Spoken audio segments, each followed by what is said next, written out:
The moment you realize talking costs you everything, there's a moment most people don't talk about. It doesn't arrive loudly. It doesn't announce itself. It doesn't come with a clear sign. It usually comes quietly. It's the moment you realize that explaining yourself isn't helping anymore, that defending your intentions isn't changing anything, that every word you add somehow makes things worse. I remember the first time I felt it. I wasn't angry. I wasn't defeated. I wasn't even surprised. I just felt tired. Tired of correcting assumptions. Tired of being misunderstood in slow motion. Tired of watching my honesty become ammunition for someone else. And that's when the thought crossed my mind. What if silence isn't weakness? What if silence isn't avoidance or fear or submission? What if silence is strategy? Most of us grow up believing that clarity is always good, that if you explain yourself clearly enough, people will understand. That truth, once spoken, will eventually be recognized. But real life doesn't work that way. Sometimes clarity makes you visible, and visibility makes you vulnerable. Sometimes speaking doesn't resolve tension, it exposes you. And sometimes the safest move is to say nothing at all. This isn't something you learn early. You usually learn it after saying too much to the wrong people at the wrong time. And once you see it, you can't unsee it. Why the most dangerous people rarely speak first in every environment with power. Workplaces, families, politics, history. The most dangerous people are rarely the loudest. They don't rush to correct narratives. They don't defend themselves in public. They don't react emotionally to provocation. They observe. They wait.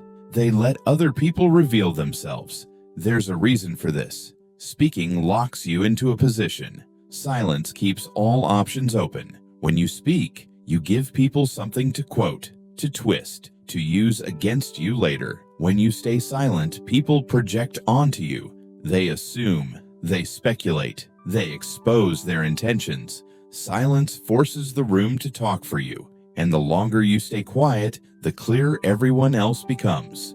This is uncomfortable for people because silence doesn't reassure them. It doesn't confirm what they want to believe. It creates space. And in that space, truth leaks out. Not yours, theirs. Sima Yi, the man who won by outliving everyone.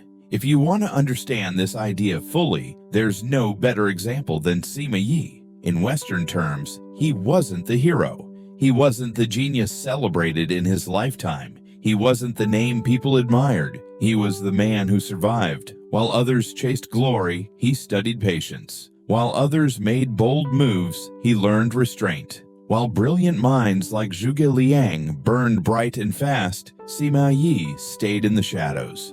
And for a long time, he was underestimated.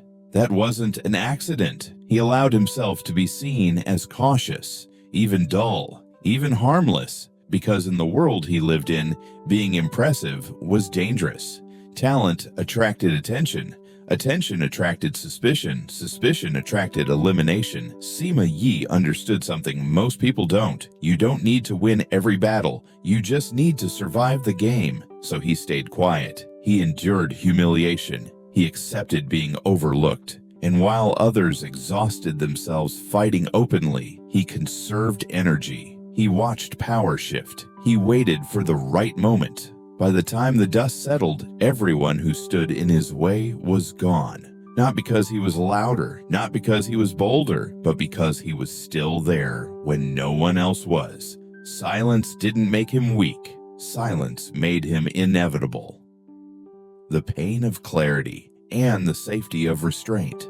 There's something no one warns you about clarity. Clarity hurts. Because once you see the pattern, you realize how many times you spoke when silence would have protected you. You remember the conversations where honesty cost you leverage, the moments where explaining yourself made you look defensive, the times you revealed your hand before the game had even started, and you start to understand why some people seem calm even when they're under pressure. They're not calm because they don't care. They're calm because they've learned that reacting is optional. Silence isn't passive, it's active restraint. It's choosing not to feed chaos. not to satisfy curiosity, not to correct every misunderstanding. It's trusting that time will expose what words cannot. This is hard, because silence feels like loss in the moment. It feels like letting something slide, like surrendering control, like being misunderstood on purpose. But what you gain is something far more valuable. You gain distance, and distance changes everything. When silence becomes the only way to win, eventually you reach a point where you stop asking, "How do I explain this better?" and start asking, "Is this even worth explaining?"